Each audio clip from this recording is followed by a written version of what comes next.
स्कंद पुराणर गुरु गीता कहे गुरुर्ब्रह्मा गुरुर्विष्णु गुरुर्देव महेश्वर गुरु साक्षात परम ब्रह्म तस्मै श्री गुरुवे नमः। आओ आमर परम पूज्य सच्चिदानंद स्वरूप सतगुरुदेव श्री श्री सुभाष चंद्र बाबा महाराज ए गीतरे कहते जो गुरु सृष्टिकर्ता ब्रह्म स्वरूप पालनकर्ता विष्णु स्वरूप तथा संहार बा रूपांतरकर्ता महेश्वर स्वरूप से गुरुश्री केवल श्रेष्ठ नमस्य मात्र नुहंती अधिकंतु से होउछंती आमर धन जीवन इष्ट ध्यान आदि सबकिछि। प्रकृत में गुरु जेपरि सृष्टिकर्ता पालनकर्ता तथा संहार बा रूपांतरकर्ता ठीक सेहीपरि से होउछंती आमर परम शरणदाता त्राणकर्ता परमेश्वर मध्य।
जन्म पाइछि गुरुदेव दर्शन न करिब पाशु अंतर मोर बिनती घेन।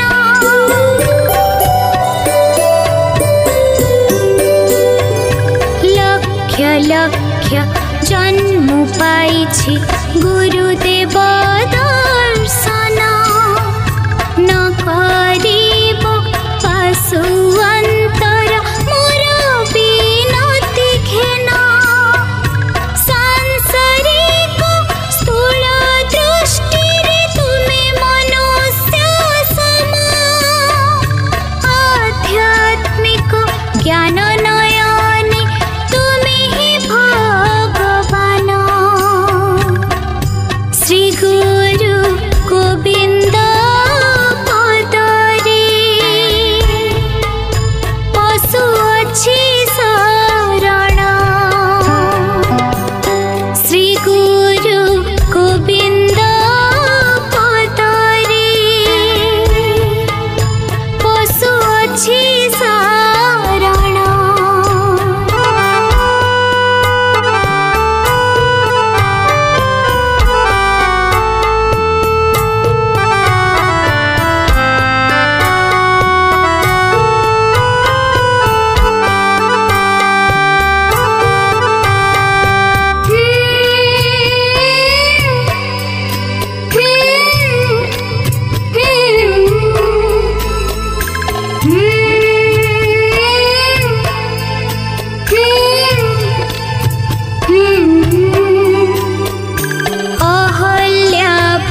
श्री गुरु